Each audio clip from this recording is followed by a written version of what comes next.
Good evening and welcome. I'm Diane Meyerhoff, host for tonight's discussion of the Essex budget and ballot items, part of Channel 17's ongoing coverage of Town Meeting 2020.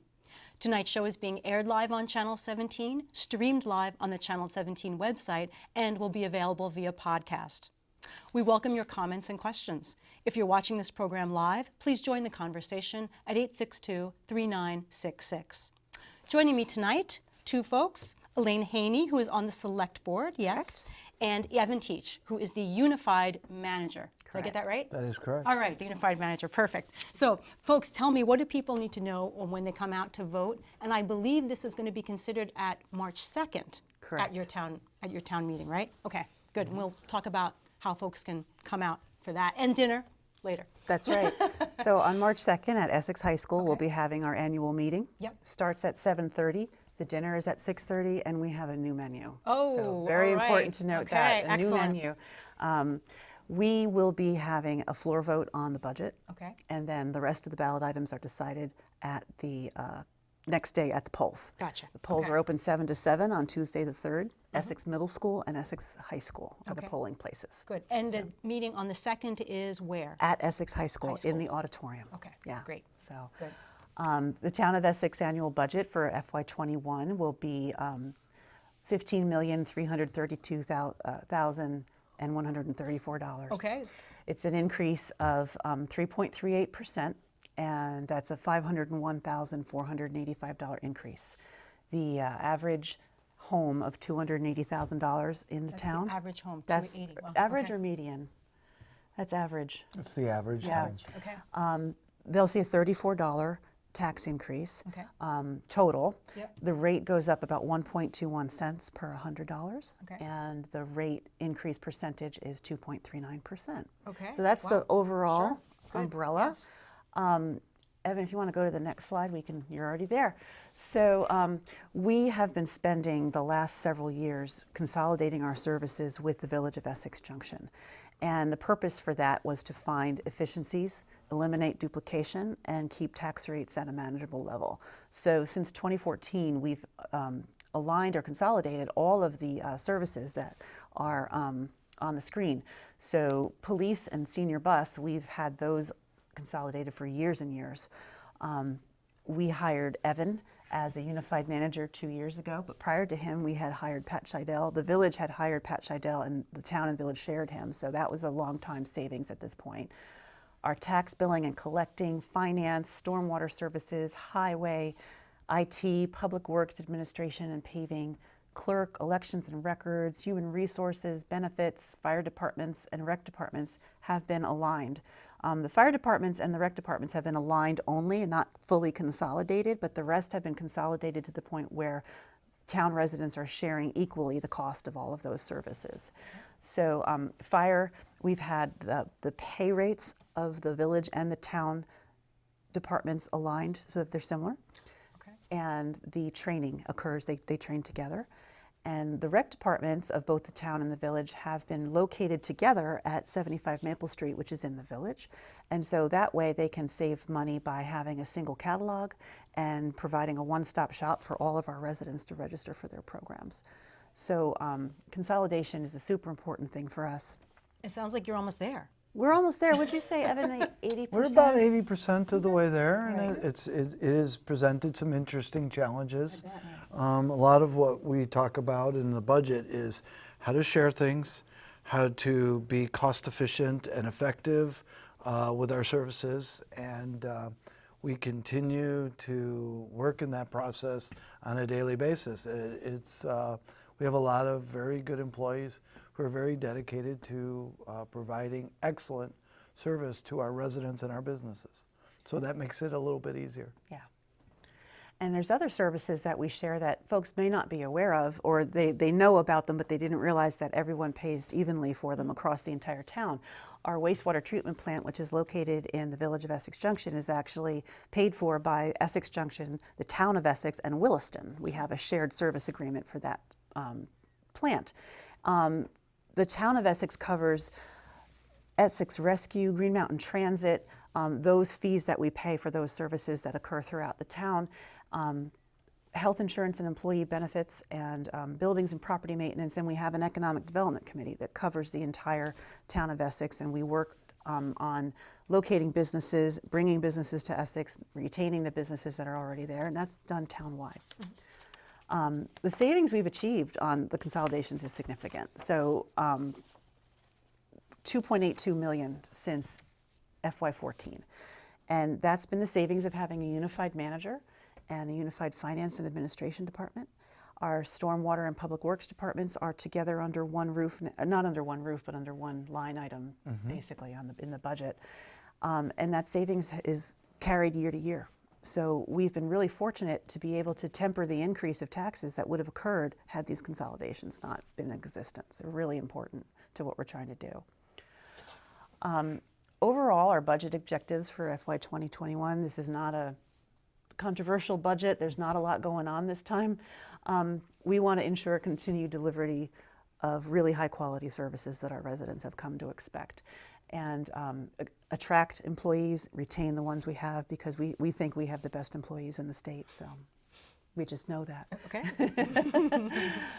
We continue looking for delivery efficiencies and maintaining town and village properties and buildings. We focus on savings. We want to save up enough money to account for needed vehicles and equipment, maintenance and paving. We had a wicked winter storm this year where we had a lot of washouts, so we want to account for that kind of expense. And we want to minimize the increases in the tax rate. So. All of those things are true, and we try to do it in an environment with certain unknowns. I think everybody at home will know that we are not immune to health insurance increases. We have 200 full and part-time employees that get some form of benefit, and so we were a client of Blue Cross and Blue Shield. They gave us early notice that we were looking at a sizable increase, potentially, of 14 to 18%, and we did. Wow. Yeah. My goodness. We did what every other household would do. First, we panicked. Then we settled down and said, okay, what are our options? Who can we look to? And we shopped. And we moved to MVP locally and absorbed a 4.5% increase, but manageable versus the, we may have to make some serious cuts. So with staff and our unions and other employees, they accepted it and we move on. It's important to be able to think on our feet, and our staff was really, really instrumental in finding a better way to achieve the healthcare needs that we have and not cost the taxpayers an enormous amount of money. So very grateful to the staff for coming up with that solution. So just to recap, the total proposed budget is 15.33 million. It's an increase of approximately $500,000, 3.38%, and the tax rate goes up approximately 2.39%. We are not proposing this year additional consolidations. We wanted to set a baseline so that we can deal with the budgetary aspects of a potential merger with as much accuracy as possible. So we don't want to. We decided not to put additional consolidations on the table at this time. Okay. So you're going to talk about all the items that went into the increase. I know you said the health insurance was a big one. I assume there's others as well. Sure.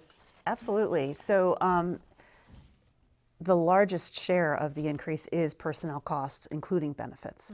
But those are not, because we had the great fortune of finding a new solution for our health care, it's not the huge increase, they're just the regularly scheduled increases that occur through our agreements with our staff. And it includes benefits. The increase in village and stormwater and highway is the village public works and highway budget is now in the town budget, and so the village trustees approve what's going to happen in the village. It moves over to the town budget. So that is an increase from the village. Purchase and professional services, Evan, do you want to describe what those might entail? Sure. So one of the things in our budget this year is a sizable increase of $39,000. The main bulk of that is cybersecurity. We take cybersecurity extremely seriously. We have many people's records for their homes, for their deeds, for their mortgages, for their water and sewer billing, plus our employees' information. So we want to make sure that we are as up-to-date and secure as we can possibly be. So we are looking to beef up that security in that realm. We also are looking to use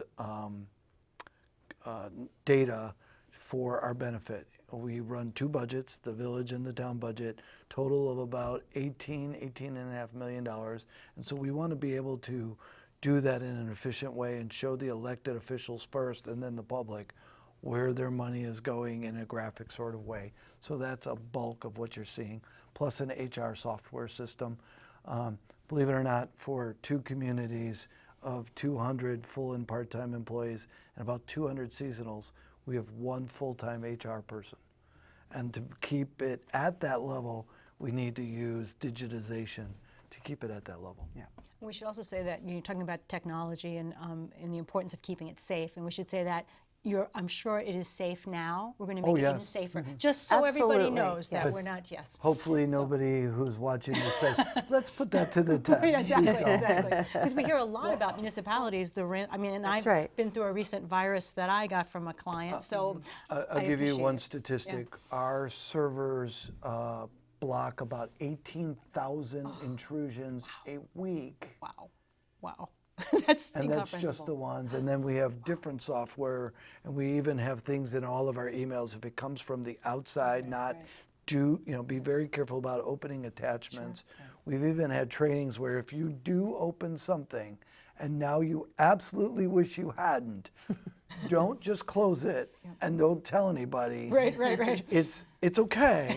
Tell us immediately, and we can then work on it immediately versus finding out a day later or a week later. When the chaos has begun, yeah. So we've really honed that in. We went to some training from VLCT, and it was at the local college that really, opened our eyes to what is going on more and more out there. Yeah, it's not pretty, is it? And now our IT director is going to sit on a state committee for cybersecurity as well. Yeah. Great, good to hear. Okay. So additional aspects of the increase in the tax this year, or for FY21, are appropriations. So the Green Mountain Transit appropriation has gone up, the county tax, human services. We pay, like I said earlier, we pay for some services that go to the entire town on behalf of the village and the town. Equipment is another, things cost more. We have, last year we instituted a new position called a buildings manager, and he was a part-time 20 hours a week, and he is doing such an excellent job that we are going to bump up his hours 8 hours a week, so to 28. So that is an increase that's in the budget this time. Increase in winter operations, transfers to capital, buildings maintenance, and other smaller increases and decreases brings the total increase in the budget to $501,000. The lion's share, as I said, is salaries. So $195,000 of that is due to raises and step increases that are built into the agreements we have with our staff. And $12,961 is driven by the addition of the 8 hours of the building manager. And the total benefits change as well is up 3.6%, $94,461, and a small portion of that is caused by the additional hours of the building manager. And our building manager's position is really a recognition of all the buildings and properties that we own, both village and town. 2 libraries, 2 municipal halls, recreation building. We have a preschool, after-school building. And so the idea is to get a handle on all of our services inside the buildings and standardize our contracts for things like cleaning, standardize our HVAC contracts so that we are not each having a company in our buildings, but one company will cover all of our buildings and then get a proper rate that reflects us being a very good customer. So, and then when something goes bump in the night, somebody understands what is being done or needs to be done, is on site. Like last summer we had the storm on October 31st created quite a mess in our library basement. And so we had a leak going on, being infiltrated in a wall. And so immediately he was tasked with getting us a firm to come in, fix the leak, patch it, make sure it's not happening, fix it, all while the library was operating. Not in the basement, but operating, Yep. Yep. to make sure that service levels were not degraded. And does that person also look at sort of long-term needs? And you have some historic buildings that I'm Yep. sure need a fair amount of work. So sort of the capital budget moving forward and as well. he's on the capital budget team making recommendations of where certain monies, limited monies, are able to go. Handicapped accessibility, roofing, HVAC systems, all of those are very expensive. And from a time, we know that one section of a roof of our library, the Brunel Library, has asbestos tile. So you have to deal with that differently. Yeah. Sure. So, and he's very knowledgeable about building systems. So it's good to have him aboard. In a very short time, he made himself invaluable. A smart man. Yeah.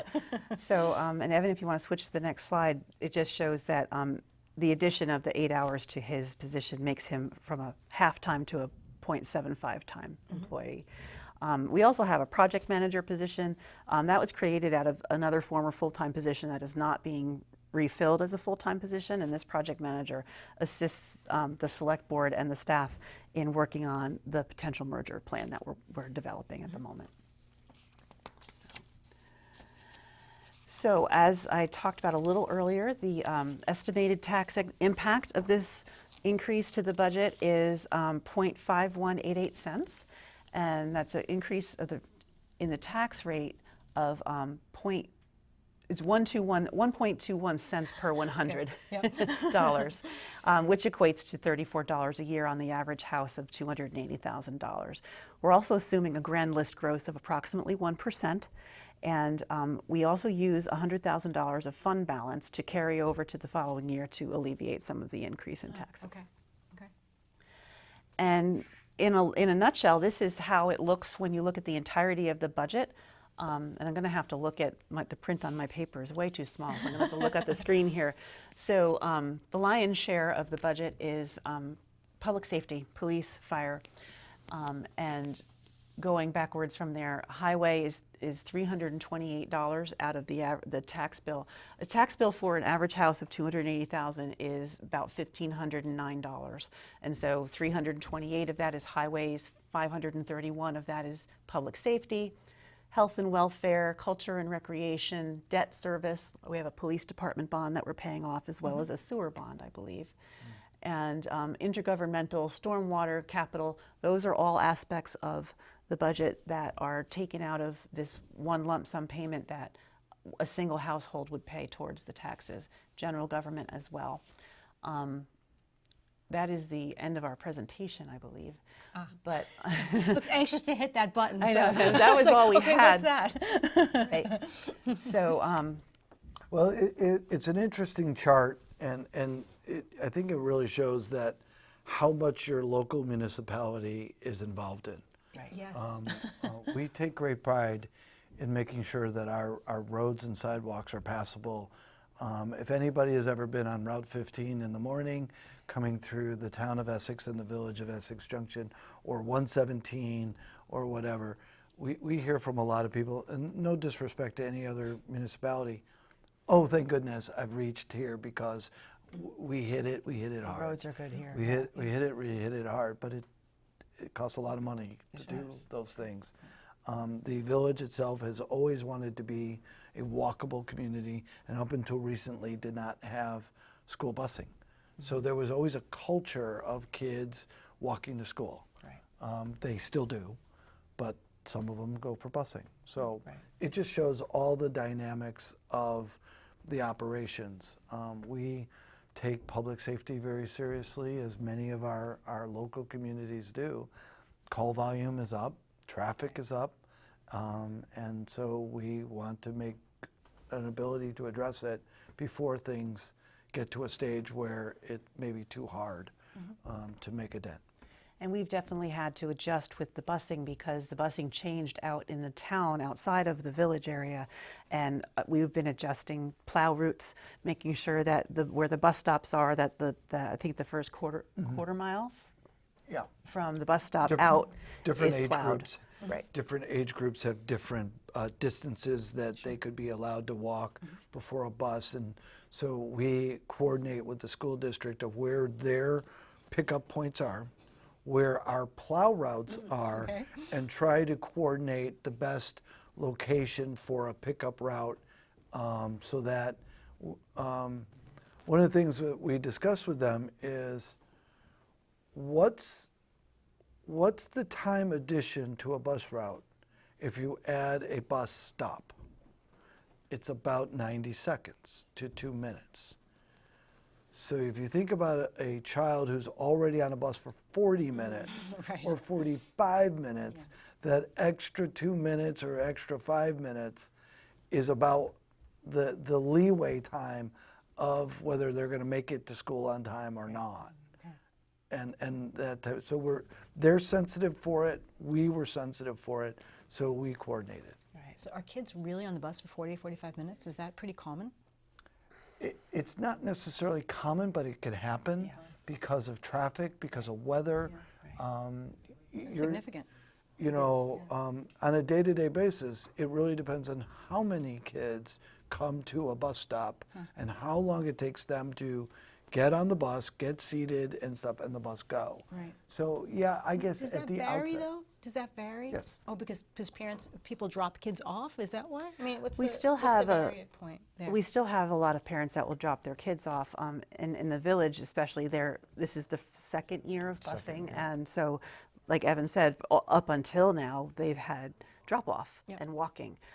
But there's a pretty high percentage of students that take the bus in the village. And I don't know if this is anecdotal or not, but I've seen a reduction in the wait times at Five Corners because there's fewer cars at the light Interesting. in the Okay. morning. Because of the not less drop-offs. Right, and more because the buses. kids are on the bus, which Interesting. is really nice. It's probably something that people don't think about. They think, oh, isn't it great that we can walk or drop our kids off because it's so close. And then there's the But then you don't phenomenon, realize. this is really something the school district should be answering, but the phenomenon of people who have kids in different schools, right, in sure, different multiple age, schools, yeah, right. and they are constantly trying to get from one school to the other school. Oh, I remember that.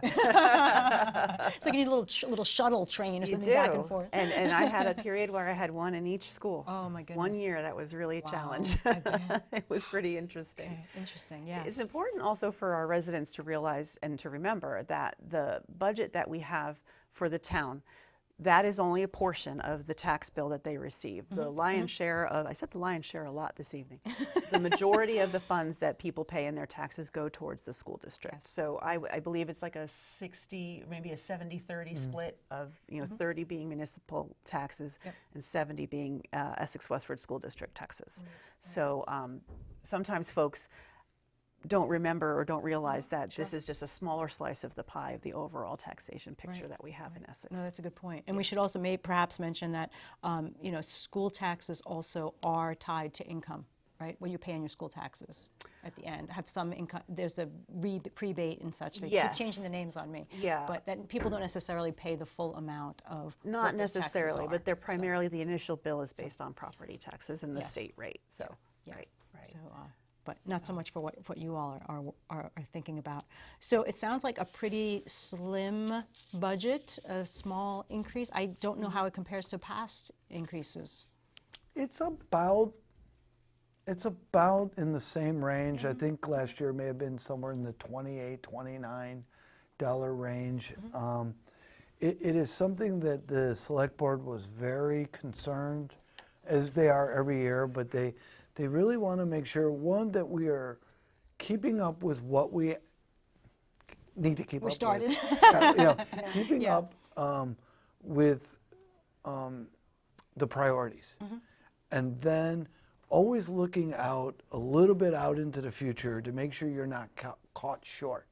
Sure. And so we have some very interesting discussions about what is necessary and what is being asked for. But I tell people in my 30 plus years in this business, very few people have ever asked me for less service. Right.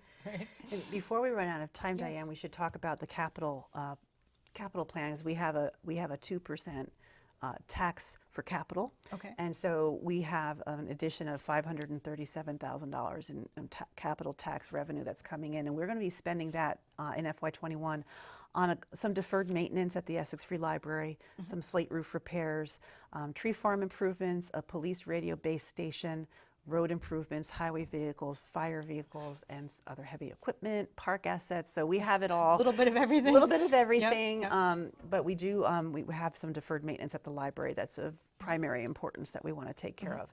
But there is that aspect of it as well as the software you alluded to earlier, Evan, and water and sewer improvements. So we want to make sure we got that in there. It's a lot for half a million, did you Got say? a lot done with that. Okay. Not enough. I don't hear people say that too often, so that's good to hear. It's not enough, but we're getting done what we can get done. Just tell me a little bit, about 5 minutes left, tell me a little bit about the process that gets you to this point in terms of the budget, being ready to present the budget to the public. So first we have a sit down with the select board members about priorities. Usually it's done throughout the year, but usually an affirmation of what we're trying to achieve.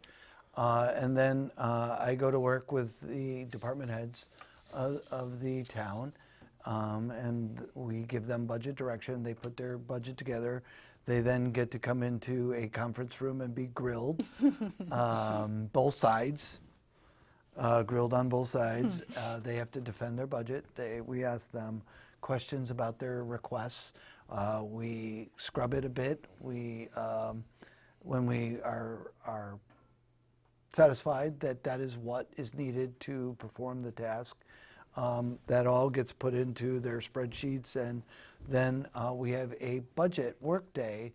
The town has adopted what the village has been doing this year, first time, where all the budgets were presented to the select board in one day, instead of over 4 or 5 nights.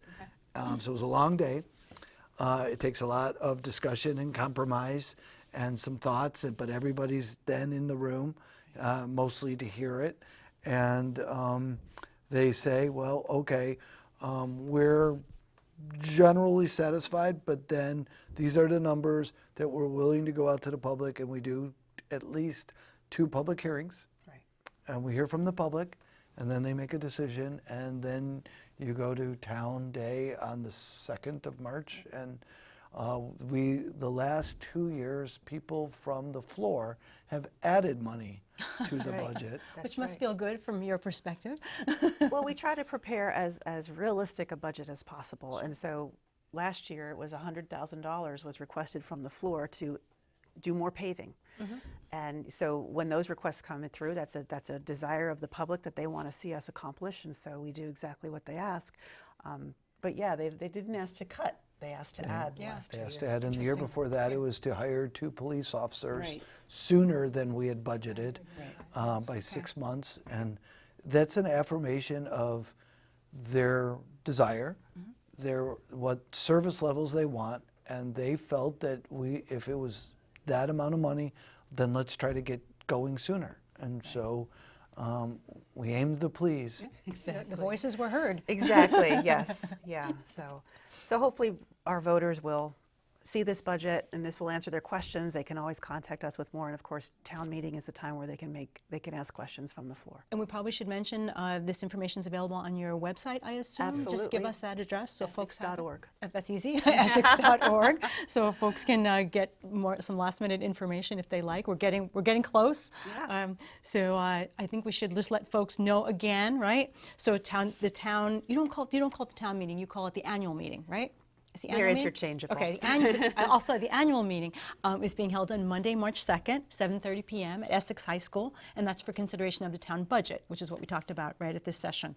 The following day, on Tuesday, March 3rd, town meeting day. Polls are open from 7 a.m. to 7 p.m. at the Essex High School and the Essex Middle School, and don't forget, you can always vote early at the town hall. Pick up an absentee ballot at the town clerk's office, 81 Main Street. 81 Main Street, and we used to call them absentee. Now we call them early ballots. You don't have to that's give an right. excuse. Do you remember in the old days? You actually had to give them an excuse. You don't have to Yes, do you that. did. You can actually just go and vote. So I hope folks will be able to do that. I know, right? Things change, right? But it's great. You can also register your dog. That's the right. same And you can time. register your dog, and there's probably a little bone for them, I bet, a little There treat, is. right? There you go. Okay, I love it. All right, so again, please vote early or vote on Tuesday, March 3rd, and tune in to our live election results program. We bring you all the results as soon as they're tabulated. So join us on Town Meeting Day at 7 p.m., and I'll see you then. Thank you.